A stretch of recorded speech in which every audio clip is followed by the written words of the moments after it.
When I look inside the mirror, see the greatest of all time. The go. When I look inside the mirror, see the greatest of all time. The go. G-O-A-T, yeah, that's me. G-O-A-T, yeah, that's me. G-O-A-T, yeah, that's me. What's up? You rocking with D-Man, and today we'll be talking about watch your company, man. Who are the type of people you surround yourself with? Who are you around? Do they correlate or correspond to your type of person or the type of things you do or what you're about, your beliefs, your personal interests, how you're trying to move in life? You have to really sit down and think about the type of people you move with. Anyway, before I start this video, how you guys doing today? I hope everybody's having a blessed Monday, a wonderful day. I feel good. I'm happy to be here and speak to y'all and just let y'all know, if you're a diligent person, a cool person, you believe in your own systems or ideas or processes, stick to it, be you, surround yourself around people that are like you, and be careful of your company, because sometimes we can choose the wrong friends, and those type of people can put us in predicaments and situations we do not want to be in, and it can be very risky. Some people lose their lives, some people go to jail, some people get locked up. It could be anything, so be careful of the people that you choose to call your friends. Move around people that can help you become a better person and get to the places you want to actually see yourself be, okay? And I'm gonna tell you what happened. I'm about to break it down. We about to go into a little story time. When I was in college, I used to hang around certain people. They were cool though, at that time to me. When I would smoke weed, because it would put me around all types of people to be around. So one time, I asked my mans at the time, I was like, hey bro, I'm trying to get an eighth. So he went to go meet this dude who was selling weed on campus, and he got an eighth for himself and an eighth for me. And back then I used to sell weed. So when he came back with my eighth, my eighth was shaky. It was like, damn, why is it all shaky? I don't want this. Like, because usually when you sell the weed, you want to sell the buds to people. People want to buy the buds. They want to make it look like it's presentable, puffy, it's big, it's together. That's what people want to see. People don't really want to see no shake. They'll feel like you're skimping them out or you've removed a portion of the weed. Even if you haven't, it's just broken down. You want to get your buds so you can break them down yourself. So when I seen it, I was like, dang man, your buds are good. Why do I got shake? But anybody's going to choose the best thing for themselves and give the next man what they don't want. You know what I'm saying? But at that time, I didn't want it. I was like, man, I'm not about to pay for this. I don't want that, because I want to sell this and I want to be able to make a profit off it as well. Instead of just giving people baggies with shake and they're like contemplating if that's even what they're paying for. You know what I'm saying? So I told this man, I was like, I don't want it. So he was like, all right, let's go take it back. So he went to go take the weed back to the guy he brought it from. And in the process of him doing this, it turned to a fight. Him and the guy started fighting. And another guy was there. And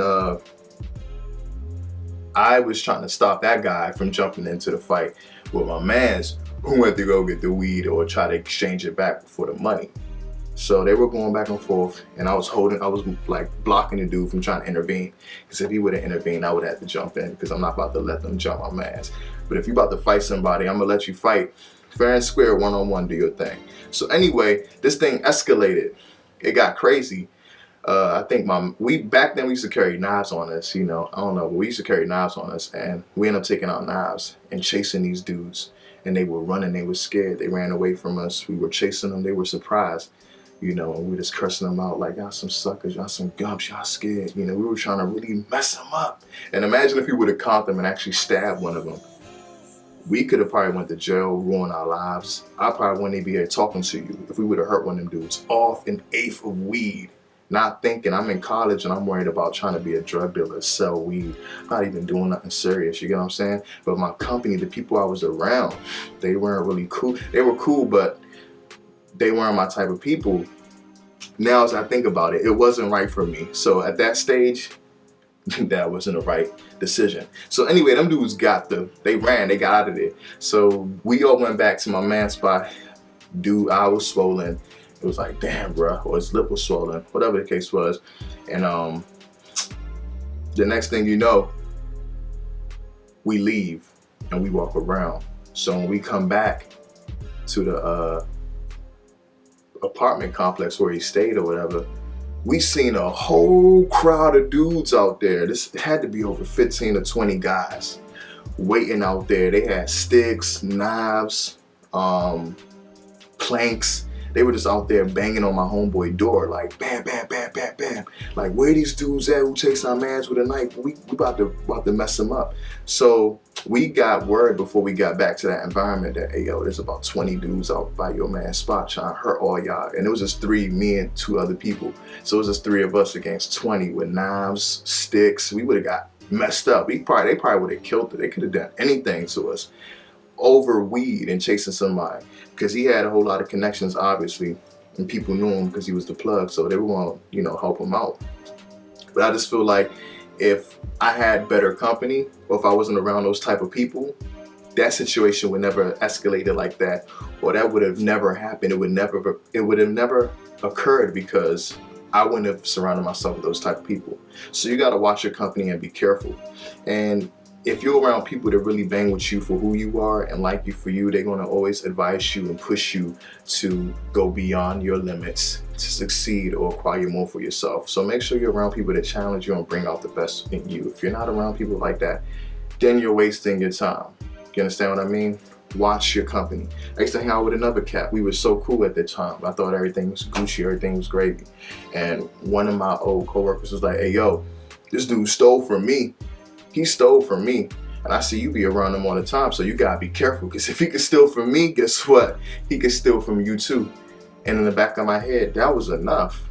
I was like, Shraggy, that makes sense. I'm not about to hang around nobody like that. You stealing from this dude and y'all look so close. So if you can steal from him, you can do that to me too. I don't care what you say, you can do it to him too, because you can do it to me too, because I never expected you would do something like that to him.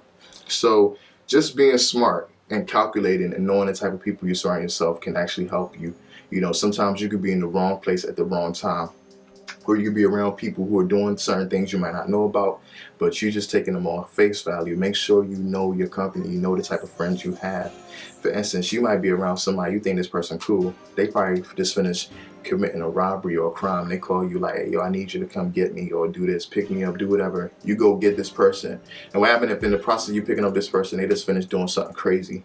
And if they spotted, or if you spotted with them, you become a target, or you can go down. They might be like, well, you were this person's accomplice. You were helping this person. You were aiding this person to do whatever they did.